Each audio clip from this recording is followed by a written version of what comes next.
नमस्कार मित्रांनो, आजच्या लेक्चरला आपण पुन्हा एकदा भेटतोय आणि यामध्ये आपण व्याकरण चालवा ज्याला पदपरिस्फोट म्हणतात त्यामध्ये आपण दिलेल्या वाक्यातील प्रत्येक शब्दाच्या जातीचा, त्याच्या उपप्रकाराचा किंवा नाम किंवा सर्वनाम असेल तर त्याच्या लिंग, वचन, विभक्ती, कारकार्थ या सर्वांचा अभ्यास करणार आहोत।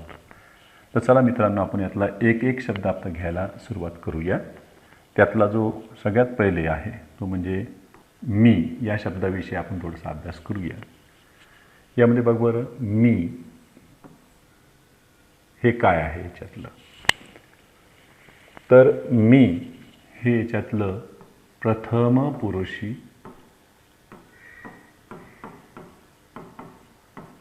सर्वनाम आहे।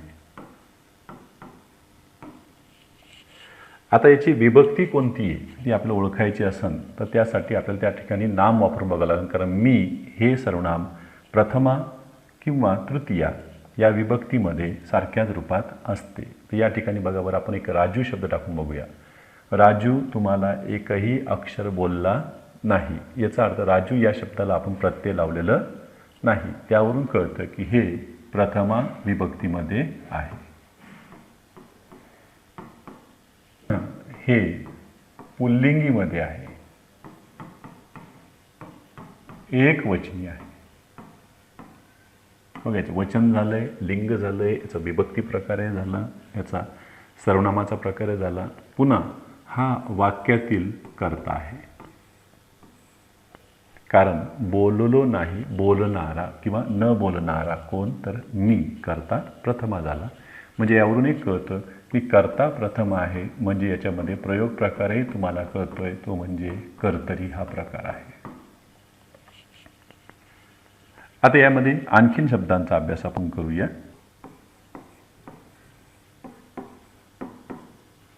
तुम्हाला या शब्दामध्ये बघा, द्वितीय पुरुषी सर्वनाम आहे।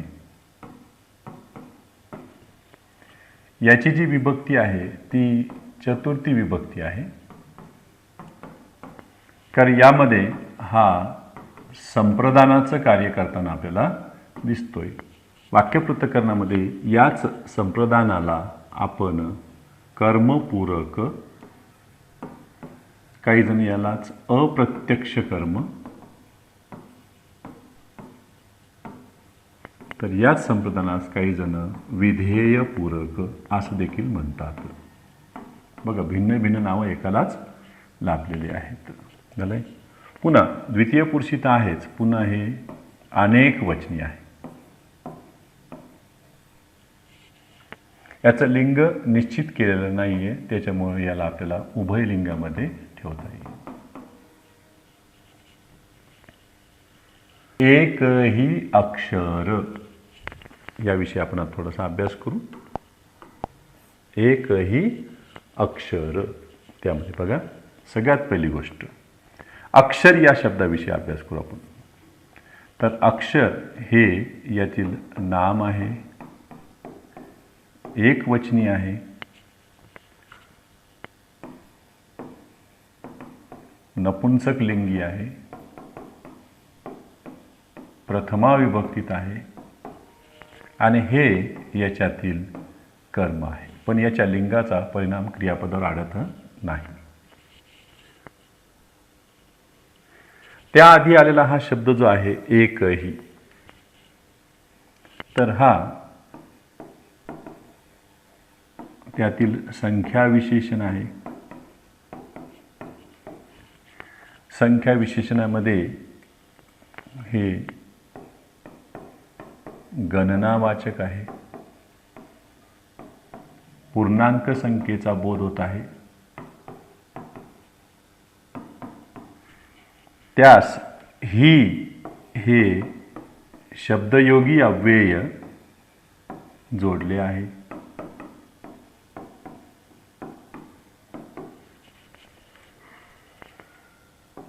कर्म आधी आल्यामुळं ते कर्म विस्ताराचा देखील कार्य करताना दिसते, त्यालाच आपण नामा आधी आलेलं आदिविशेषण देखील म्हणू।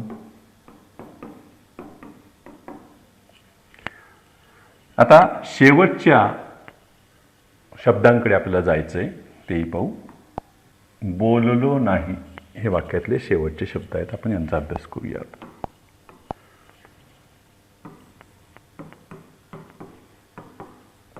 बोललो नाही. लक्षात ठेवायचं हे याच्यातलं सगळ्यात महत्त्वाची गोष्ट म्हणजे संयुक्त क्रियापद आहे, ज्यातून बोललो आणि नाही. बोललो हे याच्यातलं कृदंत आहे आणि त्याला मदत करणारं जे आहे नाही निषेधार्थक आहे. हे आकरण रूपात आहे कारण यामध्ये नकार आढळतो. सकर्मक क्रियापद आहे.